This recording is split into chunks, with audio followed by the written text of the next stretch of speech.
Lo pernah ngerasa gini nggak? Tanggal tua, saldo tinggal 17.000, tapi tagihan pinjaman online 1,8 juta. Dan lo mikir, gali lubang tutup lubang dulu aja. Plot twistnya, justru dari situ, hidup lo bisa masuk spiral kemiskinan modern. Kenalin, ini Manto, umur 27 tahun. Dia bukan guru olahraga yang gajian rutin tiap bulan. Dia juga bukan direktur tajir. Kerja Manto freelance design. Kadang dapat 8 juta sebulan, kadang cuma 1 juta. Tahun 2026, Manto ngambil pinjaman online 2 juta. Cuma buat nutup kebutuhan sementara. Tapi 8 bulan kemudian, total hutangnya jadi 38 juta.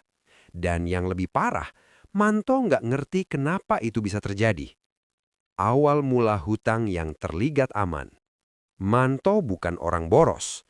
Dia cuma kena masalah klasik pekerja penghasilan tidak stabil. Bulan ini banyak job, bulan depan sepi. Suatu hari motornya rusak, butuh uang cepat. Dia lihat limit pay letter tersedia. Pinjaman cair 5 menit, tanpa jaminan. Manto mikir, cuma sementara. Dan disinilah semuanya dimulai. Realita cash flow orang berpenghasilan tidak stabil. Masalah Manto bukan di jumlah uang, tapi di arus uang. Penghasilannya naik turun, tapi cicilan selalu tetap. Tagihan nggak peduli, job lagi sepi, klien telat bayar, kondisi ekonomi turun. Setiap bulan ada tekanan, dan Manto mulai gali lubang tutup lubang. Spiral hutang yang tidak terlihat. Pelan-pelan hidup Manto berubah. Dulu kerja buat masa depan, sekarang kerja buat bayar bunga. Urutannya selalu sama, pinjam kecil, bayar minimum, kena denda, pinjam lagi.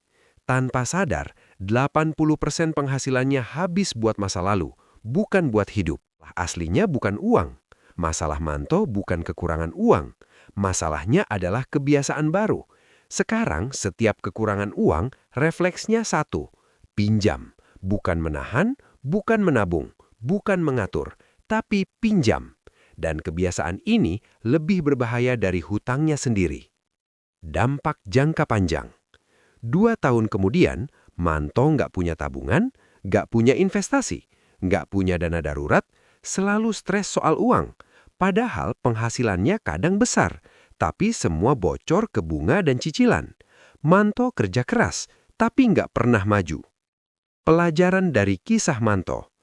Kalau penghasilan lo tidak stabil seperti Manto, hindari cicilan tetap. Punya dana darurat besar, jangan jadikan hutang solusi rutin. Fokus ke stabilitas cash flow dulu, karena stabilitas lebih penting dari besar penghasilan. Dan di tahun 2026, hutang bukan cuma soal uang, tapi soal psikologi, sistem, dan jebakan ekonomi yang banyak orang nggak sadar. Di tahun 2026, jebakan hutang bukan datang dengan ancaman, tapi dengan kemudahan. Manto bukan malas, bukan bodoh. Dia cuma tidak sadar sedang masuk sistem. Pertanyaannya sekarang, lo lebih mirip Manto sebelum berhutang atau Manto setelah terjebak? Kenapa hutang berbahaya di tahun 2026? Sini, gua tampol pola pikir lo hari ini. Dulu, orang ngutang ke tetangga.